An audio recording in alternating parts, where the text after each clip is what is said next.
ఒరే, కలిసి భోంచేద్దామని చెప్పి అక్కడ నిలబడి ఏంట్రా ఆలోచిస్తున్నావు? అది కాదురా, జడ్జిమెంట్ ఇచ్చాక వాళ్ళు ఎలా తీసుకుంటారు అని. వాళ్ళు ఏమనుకుంటే మనకెందుకురా? మనకు సబ్మిట్ చేసిన ఎవిడెన్సెస్, క్రాస్ ఎగ్జామినేషన్ చేసిన విట్నెసెస్, దాని ప్రకారమే కదా మనం జడ్జిమెంట్ ఇస్తాం. ఒకవేళ నీ జడ్జిమెంట్ నచ్చిందనుకో, యాక్సెప్ట్ చేస్తారు. లేదా పై కోర్టుకెళ్ళి ఫైట్ చేసుకుంటారు. అది వదిలేసి వాళ్ళ పర్సనల్ లైఫ్ ఏమవుతుందా అని తెగ ఆలోచిస్తూ బాధపడిపోవడం as a judge it's not at all correct.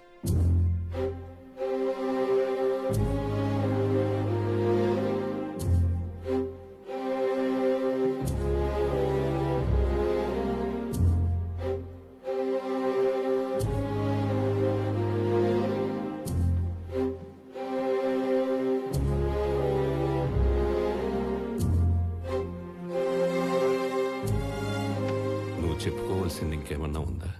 Sir, మా ఫాదర్ మీద ప్రామిస్ చేసి చెప్తున్నా, ఇంటర్వ్యూకి వెళ్ళిన రోజే అదోలా చూశాడు. లేదు, 3-4 టైమ్స్ ప్రైవేట్ గా కలవమని ఫోర్స్ చేశాడు. చీకొట్టానని కోపం పెంచుకొని న్యూడ్ గా ఫోటోస్ తీయించి మరి భయపెట్టాలనుకున్నాడు. అయ్యో లేదు లేదు సార్. కేసు పెట్టడానికి పోలీస్ స్టేషన్ కి వెళ్తే పోలీసులతో క్లాస్ పీకించి పంపించేశాడు. అట్లీస్ట్ కోర్టులోనైనా జస్టిస్ జరుగుతుందన్న హోప్తో డైరెక్ట్ గా అప్లై చేసి మేము ముందు నిలబెట్టా. ఇంకా మీరే ఎలాగైనా. అలాగే చెప్పావు కదా, సేమ్ డైలాగ్ వెర్షన్. ఎవరో రైటర్ని పెట్టి రాయించుకున్నట్టున్నావు. ఆ 4 లైన్లే బాగా ప్రాక్టీస్ చేసి వచ్చినట్టున్నావు. అయినా కోర్టుకు కావాల్సిన ఎవిడెన్సెస్, సాక్ష్యాలు, నీ ఎమోషనల్ యాక్టింగ్లు, ఫోర్స్డ్ ఎడిట్ సీన్లు కాదు. యువర్ ఆనర్, ఈ అమూల్య తన టాలెంట్ మొత్తం ప్రదర్శించి ఏం ఎక్స్పెక్ట్ చేస్తుందో మీకు ఆల్రెడీ ప్రూవ్ చేశాను. ఇలాంటి తప్పులు వేరే అమ్మాయి చేయకుండా సరైన తీర్పిచ్చి ఈవిడికి బుద్ధి చెప్పాలని కోర్టు వారిని కోరి ప్రార్థిస్తున్నాను. That's all your honour.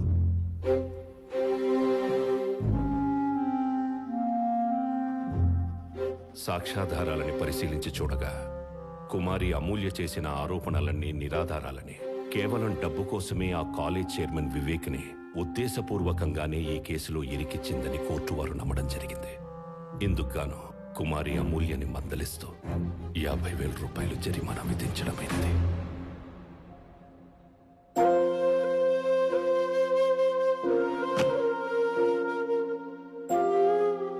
Court dismissed.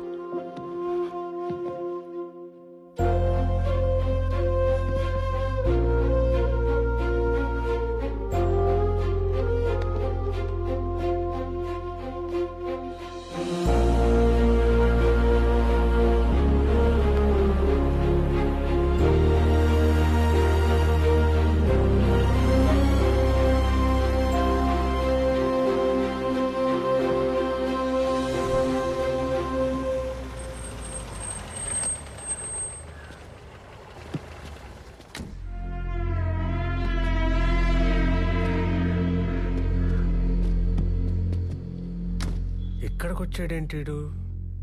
జడ్జిగా చెయ్యలేని న్యాయం మనిషిగా చేద్దామని వచ్చాను.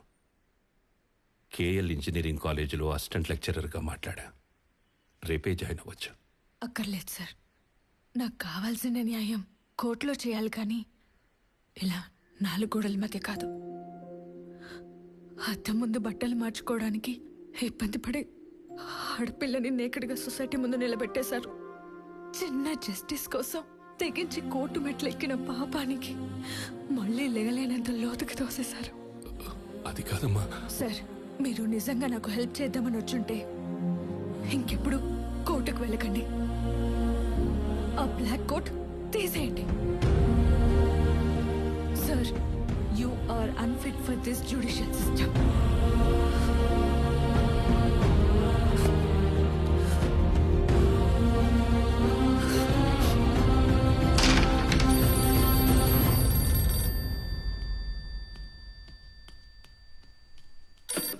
హలో, నాన్నగారు ఉన్నారమ్మా?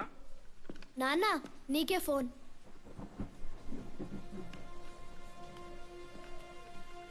హలో సార్, నేను ఎస్ఐ శివరావుని. అమూల్య హ్యాంగ్ చేసుకుంది సార్.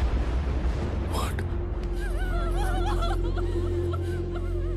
ఇప్పుడే కదా తల్లి కలిసి వచ్చాను. అవును సార్, మీరు వచ్చేలాక ఇలా జరిగిందంట. మీ జడ్జిమెంట్ వల్లే తను సూసైడ్ చేసుకుందని అందరూ అనుకుంటున్నారు. మీరు మాత్రం ఇటువైపు రాకండి సార్.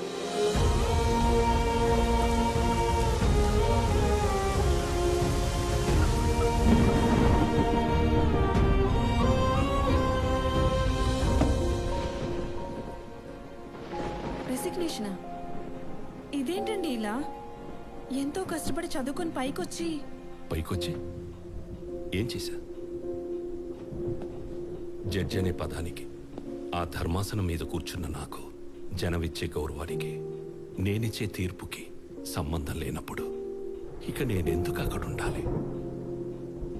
జైల్లో ఉండాల్సిన వాడు గెస్ట్ హౌస్ లో ఉన్నాడు. కాలేజీలో ఉండాల్సిన అమ్మాయి శవమై వేలాడుతోంది.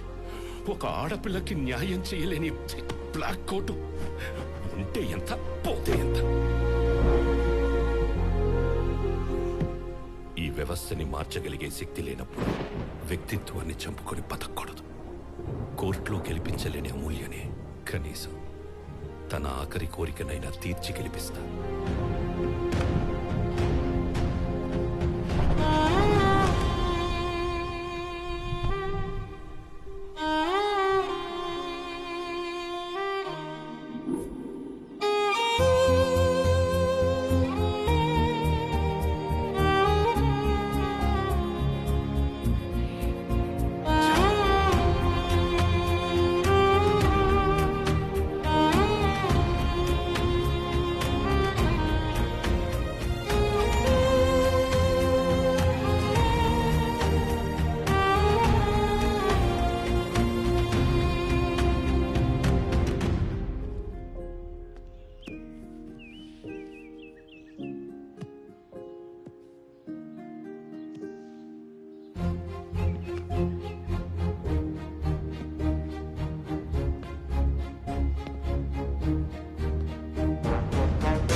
రండి సార్, రండి రండి సార్.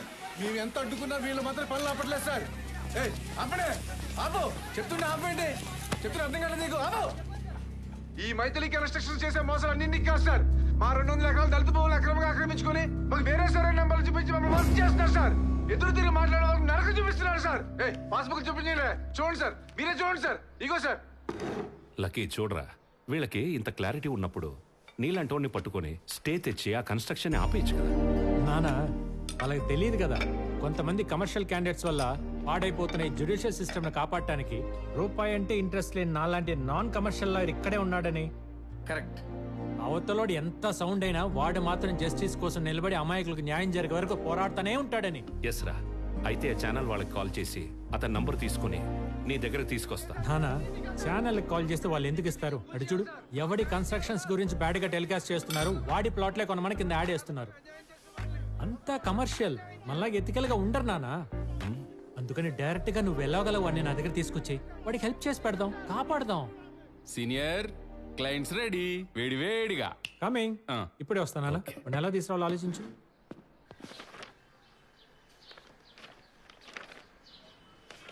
ఆశ అంటే ఓల్డ్ సిటీ పాషానే.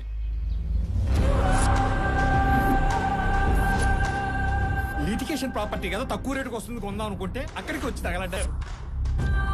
పెద్ద మనుషులను తీసుకెళ్లి కూర్చోబెట్టి ఇది తప్పు రాబాబు అని చెప్పడానికి చూస్తే వాళ్ళ మొహాల మీద ఉమ్మేసి తల పగలగొట్టి అల్లరల్లరి చేసి ఇంకెవడొచ్చినా కదలని పొజిషన్ లో సెటిల్ అయిపోయారు.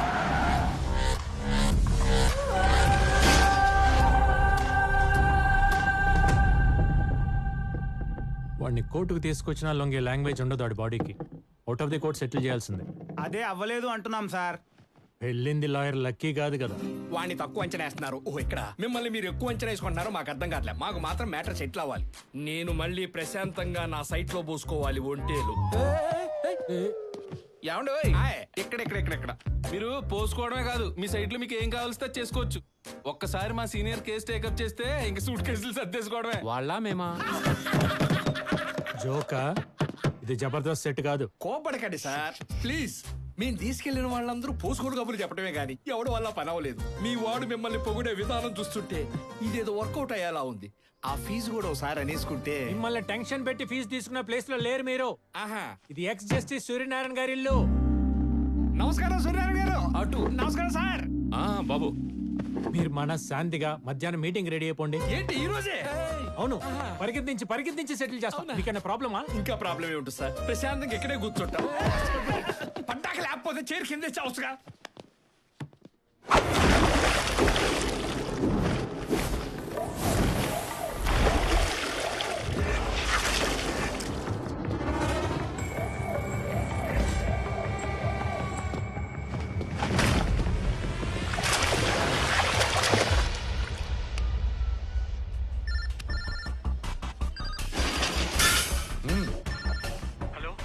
నేను లాయర్ లక్కీని మాట్లాడుతున్నా. బజ్జీ నమస్తే బ్రో.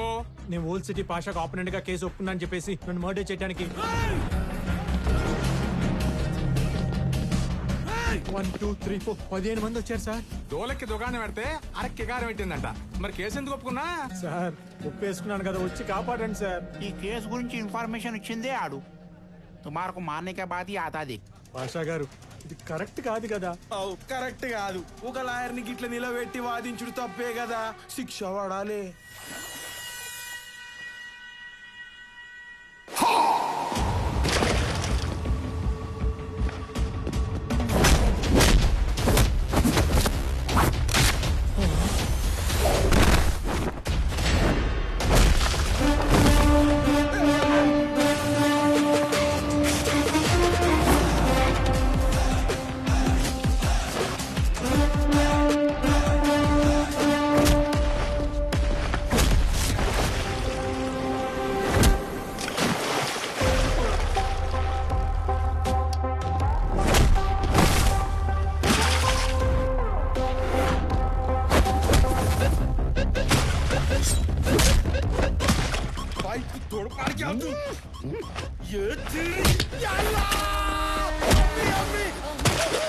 ఎందుకన్నా ఇంత గట్టిగా కొడతాయి? చిన్న పిల్లడు ఉన్నాయన్నా, చచ్చిపోతాయన్నా. నేను పిల్లగా దీన్నే ఆత్మరక్షణ అంటారు. మనల్ని చంపడానికి ఎవడైనా వస్తే మనల్ని మనం కాపాడుకోవటానికి అవతలని కౌన్సిల్ చేసినా, ఇలా గాల్లో ఎగరేసినా, ఇలా ఇరగదీసినా, ఇలా విసిరేసినా తప్పే లేదని ఆత్మరక్షణ యాక్ట్ పేబుల్ సెక్షన్ 302, 324, 325M లో మెన్షన్ చేస్తుంది. నన్ను నేను కాపాడుకోవాలి కదా, మీ నుండి నా ప్రాణాలు రక్షించుకోవాలి కదా. రండి రండి.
ఏదో మారిపోయింది మొత్తం సెటప్. సార్ నన్ను కాపాడండి సార్, నన్ను రక్షించండి సార్. ఏంటయ్యా చూస్తున్నా, నువ్వే వాళ్ళు బాధ చేసినట్టుంది. నాకు తెలుసు మీరు ఇలా అంటారని, అందుకే సేఫ్ గా విట్నెస్ వీడియో కూడా తీయించా, చూడండి. ఎస్ సార్, అంతా రికార్డెడ్ గా ఉంది. అంతేకాదు, నువ్వే నన్ను చంపడానికి ఇన్ఫర్మేషన్ ఇచ్చావంటగా, అది రికార్డ్ చేశా. రే బజ్జీ, ఎత్రీగా నిన్నే యాడ్ చేయాల్సి ఉంటుందేమో. అమ్మని అమ్మ, అది కాదు కానీ న్యూమరాలజీ ప్రకారం ఆ నెంబర్ మనకు వర్కౌట్ కాదు. కూర్చొని క్లోజ్ చేసుకో. అయితే ఇంకెందుకు లేటు, పదా. ఓకే, ఇదిగో సైన్ చేసేయండి. ఇక్కడ ఇక్కడ ఇక్కడ. రే ఏనుగు, అందరికి చాక్లెట్లు ఇచ్చారా? ఏకే అబ్బాయి చేతిలో చాక్లెట్ పెట్టి మొత్తం మ్యాటర్ సెటిల్ చేస్తాను. అయితే నోట్లో పెట్టాలి చాక్లెట్. అది కాదు సాబ్, పేపర్ జిరాక్స్లకి, షెడ్లకి, ఫర్నిచర్ కి, పెట్రోల్ కి, సరుకులకి. రే నీ పద్దుల పుస్తకాలు ఆపు. ఎంతో 10 అయిందా? 1000 అన్నా. లక్షలరా. ఇస్తారా? ఇప్పిస్తా. నేను ఒక మ్యాటర్ సెటిల్ చేస్తే బోత్ ది పార్టీస్ హ్యాపీగా నవ్వుతూ ఇంటికి వెళ్ళాలి, తన్నులు తిన్నా కూడా. హలో, నీకే రూపాయి ఫీజు ఇవ్వట్లేదంటే ఈ కర్రోడికి డిప్పగడికి 10 ఇప్పిస్తాలే అంటారేంటి? ఇంత కరెక్ట్ గా వచ్చేసేటేంటి? అమ్మ నా కన్నింగ్ క్లయింట్, ఇదా నీ వ్యాపారం? బిల్డింగ్ చేసుకునేవాడుగా. ఈ డార్క్ సర్కిల్స్ కవర్ చేసుకోవడం కోసం ఈ క్లాసులు పెట్టుకొని తిరుగుతున్నావా? సరే అయితే వాళ్ళకో 25, నాకో ఫార్చునర్ గిఫ్ట్ ఇచ్చే. 10 25 అవటం ఏంటి? అసలు ఏమి లేనోడికి ఫార్చునర్ ఇవ్వటం ఏంటి? అంత పెద్ద సైట్ సెటిల్ చేసి నేను ఆ పాత బండిలో తిరుగుతుంటే నువ్వు మటుకి చూస్తూ ఊరుకోగలవా? రేపు పొద్దునే వద్దన్నా నా ఇంటి ముందు కొత్త వైట్ లెజెండర్ పెట్టావు. అమ్మో అమ్మో, ఫీజు ఎందుకు వద్దన్నావు? ఇప్పుడు నాకు అర్థమైంది, చెప్తాను. ఎవరికి చెప్తావు? మీ నాన్నకి. ఏమని చెప్తావు? కిరాణా కొట్టుకు చింతపండు కొనడానికి వచ్చినోడు కూర్చోబెట్టి మా వాడు అట్టంటోడు ఎట్టంటోడు బుద్ధుడు అని గుద్దు చెప్తున్నాడు. కాదండి, పక్కా కమర్షియల్ కన్నింగ్ లాయర్, ఆయన కళ్ళు తెరిచేలా చెప్తా. ఆయనకి తెరుచుకునే లోపు నిన్ను మూసేస్తా. ఎలా మూసేస్తారు? చెప్తా. ఒకసారి గన్నిటి ఇవ్వండి. సార్ లోడేడా? ఫుల్లీ. పెట్టుకో. ఎందుకండి? నీకు అలవాటే కదా. నిప్పు రవ్వలు పడకుండా. నా క్లయింట్ పాషాని సెటిల్మెంట్ కని పిలిచి పానిక్ అటాక్ చేసి పాయింట్ బ్లాంక్ లో గన్ పెట్టి సైన్ చేయించుకున్నందుకు attempt to murder section IPC 307, 506, arms act 24 కింద నిన్ను బొక్కలో దోసి. అసలు నిన్ను. ఆగు, నీ మనసులో మాట నేను చెప్తా. చెప్పండి, ఏమనుకున్నానో చెప్పండి. ఎలాంటోడైతే ఈ సొసైటీలో ఉండకూడదని మీ నాన్న అనుకుంటున్నాడు, అలాంటోడు ఆయన ఇంట్లోనే ఒకడు ఉన్నాడని ఆశ్చర్యపోయేలా ఉన్నా నువ్వేనా? కరెక్ట్.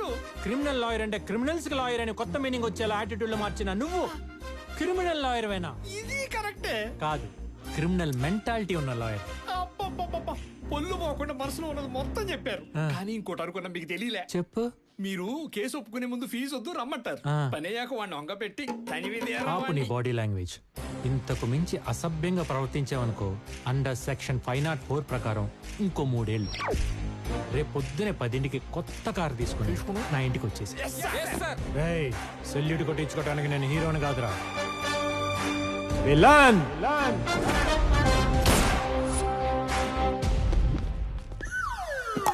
నువ్వు సింబాలిక్ చెప్పినా అర్థం చేసుకోలేకపోయావు. బాబుకి ఇవ్వండి. బాబు ఒకేందుకు? ఆయనకి అన్నాడుగా, అందుకని చెప్పు. అయ్యో, మీరు వచ్చిన కార్ కేసు ఇందులో ఇరుక్కుపోయాయి. అయ్యో ఇరుక్కుపోలేదు సార్, మేమే ఇరికించాం బాబుకి గిఫ్ట్. ఏంటి కారా? ఎందుకు బాబు? 5 లక్షల కారు బహుమతి. చెప్పరా. ఏమండి, 150 రూపాయల బొకేలో 5 లక్షల కారు గిఫ్ట్ తీసుకునే రేంజా బాబుది? అంగపార. టొయోటా ఫార్చునర్ 7 సీటర్ లెజెండర్ వచ్చేసింది. అది కాదురా, నేను జడ్జిగా ఉన్నప్పుడు ఎన్నో కేసులు గెలిచినా కూడా చిన్న పెన్ను కూడా గిఫ్ట్ తీసుకోలేదు. ఏమండే, పెన్నులు, పెన్సిల్, ఎరేజర్లు గవర్నమెంట్ పోల్ స్టేషనరీ ఇస్తుంది కదా, దాంతో పోల్చుకోండి దీన్ని. రే, గిఫ్ట్ చిన్నదైనా పెద్దదైనా తీసుకోవడం అలవాటైతే మరో కేసులో మరో గిఫ్ట్ ఎక్స్పెక్ట్ చేస్తాడు మావాడు. నాన్నగారు, వాడిని చెడగొట్టు. నాన్నగారు, నాన్నగారు. నమస్కారం బాబు. వాళ్ళు ఇచ్చే ఫీజే వద్దన్నప్పుడు గిఫ్ట్ ఎలా ఎక్స్పెక్ట్ చేస్తాను చెప్పండి? అయినా మీరు నన్ను ఇంతప్పటి నుండి ఏం చెప్పి పెంచారు? అన్యాయానికి గురైన వాళ్ళని న్యాయ హక్కును చేర్చి న్యాయబద్ధంగా వాళ్ళు ఇచ్చే ఫీజు 1116లతో నెల మొత్తం ఎలా గడపాలని నేను ప్రాక్టీస్ చేస్తుంది కూడా అదే కదా. అబ్బో, అయినా నిన్న మీకేం చెప్పానయ్యా?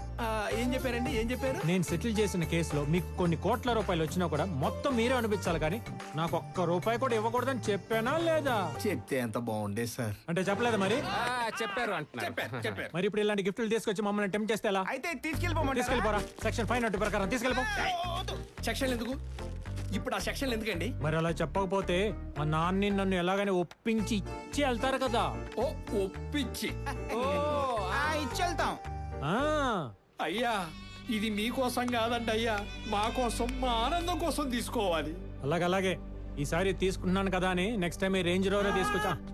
ఫీజే మనం ఏం మాట్లాడుకున్నామో పేపర్లో రాసుకొని ముగ్గురు ఏలు ముద్దలే సంతకాలు పెట్టి మరీ ఇస్తాం. అంతే. ఈ బండ్లు కొట్టం మా వల్ల కాదు సార్. సార్, ముందు ఈ బొకే తీసుకోండి సార్. నానా, ఇలాంటివన్నీ ముట్టుకోవాలంటే కంపరంగా ఉంది. కళ్ళకు గంతలు కట్టున్న న్యాయదేవత ముందు మీరు న్యాయమైన తీర్పులు ఎలా ఇచ్చేవారో అలాగే కళ్ళు మూసుకొని న్యాయబద్ధంగా వీళ్ళు ఇస్తున్న కేసు తీసుకోండి. తీసుకోండి, వాళ్ళు సాటిస్ఫై అవుతారు. ఓకే అమ్మా, ఓకే.